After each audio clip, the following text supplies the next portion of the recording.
कल सैटेलाइट के माध्यम से 2 एक्टिव फायर लोकेशन जिला यमुनानगर में प्राप्त हुई हैं।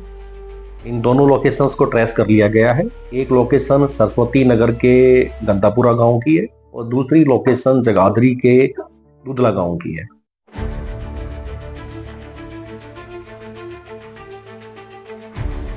यमुनानगर बड़ी खबर। यमुनानगर में पराली जलाने के 2 मामले आए सामने। कृषि विभाग ने की कड़ी कार्रवाई।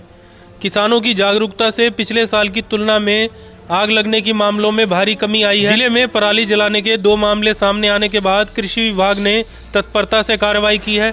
Deputy director agriculture Aditya Pratap Dabas ने बताया कि सैटेलाइट के माध्यम से 2 एक्टिव फायर लोकेशन की जानकारी विभाग को प्राप्त हुई थी।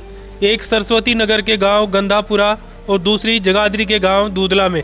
विभाग की टीम ने दोनों स्थानों का निरीक्षण किया। जांच में यह पुष्टि हुई कि धान की कटाई के बाद खेतों में जानबूझकर आग लगाई गई थी।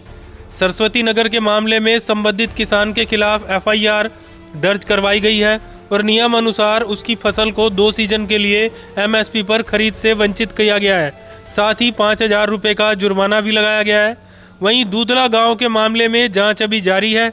ग्राम पंचायत ने कुछ अलग तथ्य प्रस्तुत किए हैं, परंतु विभाग को मौके से आग लगने के स्पष्ट साक्ष्य मिले हैं। फिलहाल जिले में खेतों में आग लगने के 2 ही मामले विभाग के संज्ञान में आए हैं। देखिए, कल सैटेलाइट के माध्यम से 2 एक्टिव फायर लोकेशन जिला यमुनानगर में प्राप्त हुई हैं। इन दोनों लोकेशंस को ट्रेस कर लिया गया है। एक लोकेशन सरस्वती नगर के गंदापुरा गांव की है और दूसरी लोकेशन जगाधरी के दूधला गांव की है। दोनों जगह पैडी थी और पैडी की हार्वेस्टिंग के बाद किसान ने वहां पर आग लगाई है। दोनों सैटेलाइट्स पे हमारी विलेज लेवल कमेटी के ने वहां जाकर के निरीक्षण किया और आग का जो पुष्टि हुई है वहां पर कि फर्म में आग लगाई गई है। गंदापुरा सरस्वती नगर में जो थाना सरस्वती नगर है वहां पर इनके कंसर्न किसान के खिलाफ कंप्लेंट दे दी गई है और उसके खिलाफ एफआईआर भी दर्ज करवा दी गई है। साथ ही गंदापुरा में जो आग लगी है उस किसान को 2 सीजन के लिए उसकी क्रॉप को रेड एंट्री भी की जाएगी। 2 सीजन तक एमएसपी पर नहीं खरीदी जाएगी और साथ ही उनसे 5,000 रुपये जुर्माना भी लिया जाएगा। इसी प्रकार जो दूसरी आग की घटना है वो गांव दूधला की है।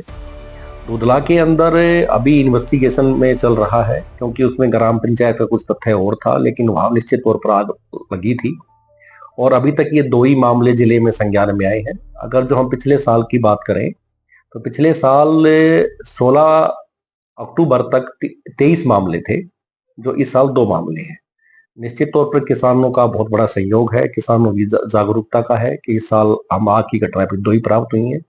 मैं आपके चैनल के माध्यम से अनुरोध करना चाहूंगा कि हमारा किसी किसान को एफआईआर करवाना या जुर्माना कराना उद्देश्य नहीं है।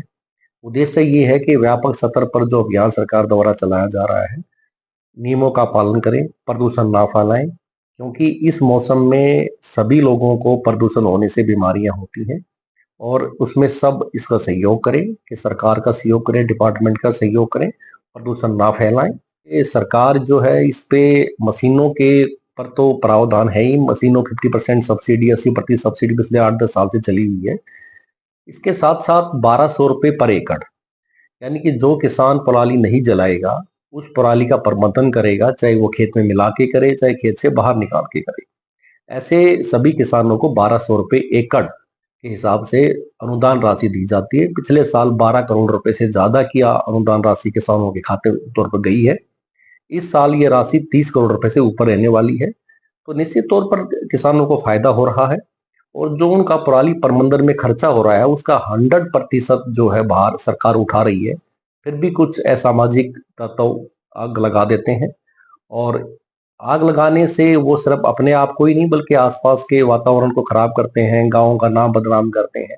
क्योंकि इस स्कीम में ये भी प्रोविजन है कि जिस पंचायत में आग नहीं लगेगी या जो पंचायत ऐसी होंगी जहां बिल्कुल एक भी आग की घटना ही नहीं होगी, उनको सम्मानित किया जाएगा और उस गांव में और भी सब्सिडी की 2 स्कीमें वो लाई जाएंगी।